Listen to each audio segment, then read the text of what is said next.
Once more! Once more! Once more!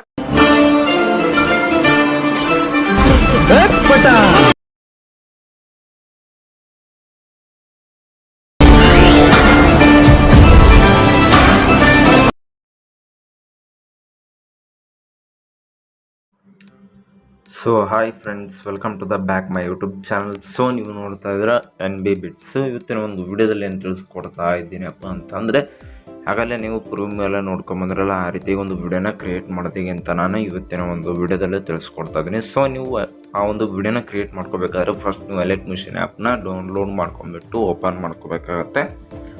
Open ಮಾಡ್ಕೊಂಬಿಟ್ಟು ಇಲ್ಲಿ ನೋಡ್ತಾ ಇರೋದು ಕೆಳಗಡೆಗೆ ಪ್ರಾಜೆಕ್ಟ್ಸ್ ಆಪ್ಷನ್ ಇದೆಲ್ಲ, ಆಪ್ಷನ್ ಮೇಲೆ ಕ್ಲಿಕ್ ಮಾಡ್ಕೊಂಡ್ಬಿಟ್ರೆ ಈ ರೀತಿಯಾಗಿ ಬೀಟ್ಮಾರ್ಕ್ ಪ್ರಾಜೆಕ್ಟ್ ಒಂದು, shakeeffect ಪ್ರಾಜೆಕ್ಟ್ ಒಂದು, ಟೋಟಲ್ ಆಗಿ 2 ಪ್ರಾಜೆಕ್ಟ್ ಬರ್ತವೆ. ಸೊ ನೀವು ಏನು ಮಾಡಬೇಕಂತಂದರೆ, ಫಸ್ಟ್ ನೀವು ಬೀಟ್ಮಾರ್ಕ್ ಪ್ರಾಜೆಕ್ಟ್ನ ಓಪನ್ ಮಾಡ್ಕೋಬೇಕಾಗತ್ತೆ. ಅಂತಂದರೆ ಈ ಒಂದು ಪ್ರಾಜೆಕ್ಟು ನಿಮ್ಮ ಒಂದು alightmotionನಲ್ಲಿ ಇರೋದಿಲ್ಲ. ಸೊ ನನ್ನ ಒಂದು ಡಿಸ್ಕ್ರಿಪ್ಷನ್ ಅಲ್ಲಿ ಲಿಂಕ್ ಇಟ್ಟಿರ್ತೀನಿ. ಸೊ ಬೀಟ್ಮಾರ್ಕ್ ಪ್ರಾಜೆಕ್ಟ್ ಒಂದು, shakeeffect ಪ್ರಾಜೆಕ್ಟ್ ಒಂದು, ಫುಲ್ ಪ್ರಾಜೆಕ್ಟ್ ಒಂದು, ಹಾಗೆ alightmotion ಆ್ಯಪ್ ಲಿಂಕ್ನು ಕೂಡ ಇಟ್ಟಿರ್ತೀನಿ. ಸೊ ನಿಮಗೆ ಬೇಕಾದರೆ ತಗೋಬೇಕಾಗುತ್ತೆ alightmotion ಆ್ಯಪ್ ಲಿಂಕ್ನ. ಸೊ ಬೀಟ್ಮಾರ್ಕ್ ಪ್ರಾಜೆಕ್ಟ್, shakeeffect ಪ್ರಾಜೆಕ್ಟ್ನ ನಿಮ್ಮ ಒಂದು alightmotionಗೆ ಇಂಪೋರ್ಟ್ ಮಾಡ್ಕೋಬೇಕಾಗತ್ತೆ. ಇಂಪೋರ್ಟ್ ಮಾಡ್ಕೊಂಬಿಟ್ಟು ಫಸ್ಟ್ ನಾವು ಬೀಟ್ಮಾರ್ಕ್ ಪ್ರಾಜೆಕ್ಟ್ನ ಓಪನ್ ಮಾಡ್ಕೋಬೇಕಾಗತ್ತೆ. ಸೊ ಓಪನ್ ಮಾಡ್ಕೊಂಡ್ಮೇಲೆ ನೋಡ್ತಾ ಇರೋದು ಈ ರೀತಿಯಾಗಿ ನಾನು ಆರ್ಡಿಯೋನ ಹಾಕಿಬಿಟ್ಟು, ಸೊ ಬೀಟ್ಮಾರ್ಕ್ಗಳನ್ನ ಹಾಕಿ ಈ ರೀತಿಯಾಗಿ ಒಂದು ಡೆಮೋನ ಕ್ರಿಯೇಟ್ ಮಾಡಿರ್ತೀನಿ. ಸೊ ನೀವು ಏನು ಮಾಡ್ಬೇಕಂತಂದರೆ, ಕೆಳಗಡೆ ಪ್ಲಸ್ ಐಕನ್ ಮೇಲೆ ಕ್ಲಿಕ್ ಮಾಡ್ಕೊಂಡು, ಮೇಲೆ ಕ್ಲಿಕ್ ಮಾಡ್ಕೊಂಡು ಅಲ್ಲಿ ಒಂದು ಫೋಟೋನ ಹಾಕೋಬೇಕಾಗುತ್ತೆ. ಸೊ ಈ ಒಂದು ಫೋಟೋನ ತೊಗೊತಾ ಇದ್ದೀನಿ. ಈ ಒಂದು ಫೋಟೋನ ತೊಗೊಂಬಿಟ್ಟು ಮೇಲ್ಗಡೆ 3 ಡಾಟ್ ಮೇಲೆ ಕ್ಲಿಕ್ ಮಾಡ್ಕೊಂಬಿಟ್ಟು ಐನೇ ಆಪ್ಷನ್ ಕ್ಲಿಕ್ ಮಾಡ್ಕೊಂಬಿಟ್ಟು, ಐನೇ ಆಪ್ಷನ್ ಕ್ಲಿಕ್ ಮಾಡ್ಕೋಬೇಡಿ. ಸೊ ಕಟ್ ಮಾಡ್ಕೋಬೇಕಾಗತ್ತೆ. ಆ ಒಂದು ಫೋಟೋನ ಡಿಲೀಟ್ ಮಾಡ್ತಾಯಿದ್ದೀನಿ. ಸೊ ಮತ್ತೆ ಫೋಟೋನ ಹಾಕೊಂಡ್ಬಿಟ್ಟು ಈ ಒಂದು ಫಸ್ಟ್ನೇ ಫೋಟೋ ಇದೇ ಸೈಜ್ ಇರಬೇಕು.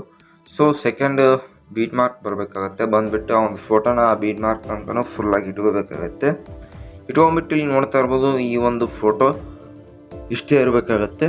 ಸೊ ನೆಕ್ಸ್ಟ್ ಏನು ಮಾಡ್ಬೇಕಂತಂದರೆ, ಮತ್ತೆ ಬ್ಯಾಕಾಗಿ ಪ್ಲಸ್ ಐಕನ್ ಮೇಲೆ ಕ್ಲಿಕ್ ಮಾಡ್ಕೊಂಡು, ಮೇಲೆ ಕ್ಲಿಕ್ ಮಾಡ್ಕೊಂಡು, ಮತ್ತೆ ಒಂದು ಅದೇ ರೀತಿಯಾದ ಫೋಟೋನ ಹಾಕೊಂಡ್ಬಿಟ್ಟು ಮೇಲ್ಗಡೆ 3 ಡಾಟ್ ಮೇಲೆ ಕ್ಲಿಕ್ ಮಾಡ್ಕೊಂಬಿಟ್ಟು ಐನೇ ಆಪ್ಷನ್ ಮಾಡಿಕೊಂಡ್ರೆ ಫುಲ್ ಸೈಜ್ ಆಗುತ್ತೆ ಈ ಒಂದು ಫೋಟೋ. ಲಾಸ್ಟ್ ಬೀಟ್ಮಾರ್ಕ್ ಬಂದುಬಿಟ್ಟು ಫೋಟೋನ ಫುಲ್ಲಾಗಿ ಇಟ್ಕೋಬೇಕಾಗತ್ತೆ. ಲಾಸ್ಟ್ ಬೀಟ್ಮಾರ್ಕ್ ತಗೊಂಡು, ಸೊ 3rd ಬೀಟ್ಮಾರ್ಕ್ ಬಂದುಬಿಟ್ಟು ಫೋಟೋನ ಕಟ್ ಮಾಡ್ಕೋಬೇಕಾಗತ್ತೆ. 4th ಬೀಟ್ಮಾರ್ಕ್ ಬಂದುಬಿಟ್ಟು ಫೋಟೋನ ಕ್ಲಿಕ್ ಮಾಡ್ಕೊಂಡು ಕಟ್ ಮಾಡ್ಕೋಬೇಕಾಗತ್ತೆ. ಇದೇ ರೀತಿ ಇಲ್ಲಿರ್ತಕ್ಕಂಥ ಅಷ್ಟು ಬೀಟ್ಮಾರ್ಕ್ಗಳಿಗೆ ಫೋಟೋನ ಕಟ್ ಮಾಡ್ಕೋಬೇಕಾಗತ್ತೆ. ಈ ರೀತಿಯಾಗಿ ಕಟ್ ಮಾಡ್ಕೊಂಡ್ಬಿಟ್ಟು, ಸೊ ನೆಕ್ಸ್ಟ್ ಏನು ಮಾಡ್ಬೇಕಂತಂದರೆ ಬ್ಯಾಕ್ ಆಗಬೇಕಾಗುತ್ತೆ. ಬ್ಯಾಕ್ ಆಗಿಬಿಟ್ಟು ಕೆಳಗಡೆ ನೋಡ್ತಾ ಇರ್ಬೋದು shakeeffect ಪ್ರಾಜೆಕ್ಟ್ ಇದೆಲ್ಲ, ಆ ಪ್ರಾಜೆಕ್ಟ್ನ ಕ್ಲಿಕ್ ಮಾಡ್ಕೊಂಡ್ಬಿಟ್ಟು, ಸೊ ಫಸ್ಟ್ನೇ ಶೇಕನ್ನು ಕ್ಲಿಕ್ ಮಾಡ್ಕೋಬೇಕಾಗುತ್ತೆ. ಒಂದು ಫೋಟೋ ಮೇಲೆ ಕ್ಲಿಕ್ ಮಾಡ್ಕೊಂಡ್ಬಿಟ್ಟು ಕೆಳಗಡೆ ಎಫೆಕ್ಟ್ಸ್ ಮೇಲೆ ಕ್ಲಿಕ್ ಮಾಡ್ಕೊಂಡು 3 ಡಾಟ್ ಮೇಲೆ ಕ್ಲಿಕ್ ಮಾಡ್ಕೊಂಡ್ಬಿಟ್ಟು ಕಾಪಿ ಎಫೆಕ್ಟ್ಸ್ ಅದೆಲ್ಲ ಕ್ಲಿಕ್ ಮಾಡ್ಕೊಂಡ್ಬಿಟ್ಟು ಬ್ಯಾಕ್ ಆಗಬೇಕಾಗತ್ತೆ.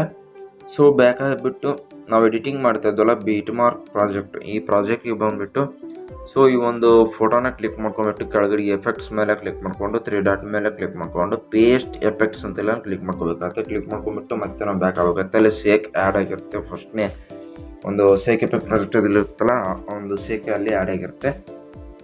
ಸೊ ಈ ಒಂದು ಶೇಕ್ ಅಲ್ಲಿ ಆ್ಯಡ್ ಆಗಿರುತ್ತೆ ಬೀಟ್ಮಾರ್ಕ್ ಪ್ರಾಜೆಕ್ಟಲ್ಲಿ. ಸೊ ಸೆಕೆಂಡ್ ಫೋಟೋ ಕ್ಲಿಕ್ ಮಾಡ್ಕೊಂಬಿಟ್ಟು ಕೆಳಗಡೆ ಎಫೆಕ್ಟ್ಸ್ ಮೇಲೆ ಕ್ಲಿಕ್ ಮಾಡ್ಕೊಂಡು 3 ಡಾಟ್ ಮೇಲೆ ಕ್ಲಿಕ್ ಮಾಡ್ಕೊಂಬಿಟ್ಟು ಕಾಪಿ ಎಫೆಕ್ಟ್ಸ್ ಎಲ್ಲ ಕ್ಲಿಕ್ ಮಾಡ್ಕೊಂಬಿಟ್ಟು ಬ್ಯಾಕ್ ಆಗಬೇಕಾಗುತ್ತೆ.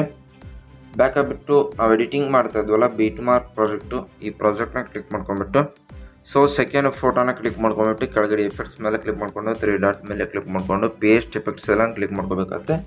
ಕ್ಲಿಕ್ ಮಾಡ್ಕೊಂಬಿಟ್ಟು ಮತ್ತೆ ನಾವು ಬ್ಯಾಕ್ ಆಗಬೇಕಾಗುತ್ತೆ. ಬ್ಯಾಕ್ ಆಗಿಬಿಟ್ಟು ಮತ್ತೆ shakeeffect ಪ್ರಾಜೆಕ್ಟ್ನ ಕ್ಲಿಕ್ ಮಾಡ್ಕೊಂಬಿಟ್ಟು, ಸೊ 3rd ಫೋಟೋನ ಕ್ಲಿಕ್ ಮಾಡ್ಕೊಂಡು ಕೆಳಗಡೆ ಎಫೆಕ್ಟ್ಸ್ ಮೇಲೆ ಕ್ಲಿಕ್ ಮಾಡ್ಕೊಂಡು 3 ಡಾಟ್ ಮೇಲೆ ಕ್ಲಿಕ್ ಮಾಡ್ಕೊಂಬಿಟ್ಟು ಕಾಪಿ ಎಫೆಕ್ಟ್ಸ್ ಎಲ್ಲ ಕ್ಲಿಕ್ ಮಾಡ್ಕೊಂಡು ಬ್ಯಾಕ್ ಆಗಬೇಕಾಗುತ್ತೆ. ಬ್ಯಾಕ್ ಆಗಿಬಿಟ್ಟು ನಾವು ಎಡಿಟಿಂಗ್ ಮಾಡ್ತಾ ಇದ್ದಲ್ಲ ಬೀಟ್ಮಾರ್ಕ್ ಪ್ರಾಜೆಕ್ಟ್, ಆ ಪ್ರಾಜೆಕ್ಟ್ನ ಕ್ಲಿಕ್ ಮಾಡ್ಕೊಂಬಿಟ್ಟು, ಸೊ 3rd ಫೋಟೋಕ್ಕೆ ಬಂದುಬಿಟ್ಟು ಕೆಳಗಡೆ ಎಫೆಕ್ಟ್ಸ್ ಮೇಲೆ ಕ್ಲಿಕ್ ಮಾಡ್ಕೊಂಡು 3 ಡಾಟ್ ಮೇಲೆ ಕ್ಲಿಕ್ ಮಾಡ್ಕೊಂಡು ಪೇಸ್ಟ್ ಎಫೆಕ್ಟ್ಸ್ ಎಲ್ಲ ಕ್ಲಿಕ್ ಮಾಡ್ಕೋಬೇಕಾಗುತ್ತೆ. ಕ್ಲಿಕ್ ಮಾಡ್ಕೊಂಬಿಟ್ಟು ಬ್ಯಾಕ್ ಆಗಬೇಕಾಗುತ್ತೆ. ಸೊ ಅದೇ ರೀತಿಯಾಗಿ ಅಲ್ಲಿ ಇರ್ತಕ್ಕಂಥ ಫೋಟೋಸ್ಗಳಿಗೆ ಸೊ shakeeffectನ ಹಾಕೋಬೇಕಾಗತ್ತೆ. ಸೊ ನಾನೇನಾದರೂ ಹಾಕೊಳ್ಳೋದು ಹೇಳ್ಕೊಂತ ಕುಂತ್ಕೊಂಡ್ರೆ ವಿಡಿಯೋಲಿ ಅಂತಾಗುತ್ತೆ, ಅದರಿಂದ ವಿಡಿಯೋನ ಸ್ಕಿಪ್ ಮಾಡ್ತಾ ಇದ್ದೀನಿ ಫ್ರೆಂಡ್ಸ್. ಸೊ ಫ್ರೆಂಡ್ಸ್, ಇಲ್ಲಿ ನೋಡ್ತಾ ಇರ್ಬೋದು ಈ ರೀತಿಯಾಗಿ ಒಂದು shakeeffectನ ಫೋಟೋಸ್ಗಳಿಗೆ ಪೇಸ್ಟ್ ಮಾಡ್ಕೋಬೇಕಾಗತ್ತೆ. ಸೊ ನೀವು ಕೂಡ ಇದೇ ರೀತಿಯಾಗಿ ವಿಡಿಯೋನ ಕ್ರಿಯೇಟ್ ಮಾಡ್ಕೊಳ್ಳಿ ಅಂತ ಹೇಳ್ತಾ, ಸೊ ಮತ್ತೆ ಚೆನ್ನಾಗಿರೋ ವಿಡಿಯೋನ ಯಾವುದಾದ್ರೂ ತೊಗೊಂಬರ್ತೀನಿ ಅಂತ ಹೇಳ್ತಾ, ಸೊ ಇವತ್ತಿನ ಒಂದು ವಿಡಿಯೋ ಇಷ್ಟ ಆಗಿದ್ರೆ ಸಬ್ಸ್ಕ್ರೈಬ್ ಆಗಿ ಹಿಂಗೆ ಬೆಲ್ ಐಕಾನ್ ಆಲ್ ಇಟ್ಕೊಳ್ಳಿ ಅಂತ ಹೇಳ್ತಾ, ಸೊ ಮೇಲ್ಗಡೆ ಎಕ್ಸ್ಪೋರ್ಟ್ ಮಾಡ್ಕೊಳ್ಳೋ ಆಪ್ಷನ್ ಕೊಟ್ಟಿದ್ದಾರೆ. ಸೊ ಕ್ಲಿಕ್ ಮಾಡ್ಕೊಂಬಿಟ್ಟು ನನ್ನ ಒಂದು ಕ್ವಾಲಿಟಿ 1080p ಆಗಿರುತ್ತೆ. ಸೊ ಈ ಒಂದು ವಿಡಿಯೋ ಕ್ವಾಲಿಟಿನ ಇಟ್ಕೊಂಡ್ಬಿಟ್ಟು ನಾನು ಈ ಒಂದು ವಿಡಿಯೋನ ಎಕ್ಸ್ಪೋರ್ಟ್ ಮಾಡ್ಕೊತೀನಿ ಅಂತ ಹೇಳ್ತಾ, so thank you watching friends. Hi, thank you for watching friends. Bye. So mistake ಆಗ್ತಾಯಿದೆ ಸ್ಪೆಲ್ಲಿಂಗು, ಸ್ವಲ್ಪ ಅಡ್ಜಸ್ಟ್ ಮಾಡ್ಕೊಳ್ಳಿ ಅಂತ ಹೇಳ್ತಾ ಬಾಯ್ ಫ್ರೆಂಡ್ಸ್.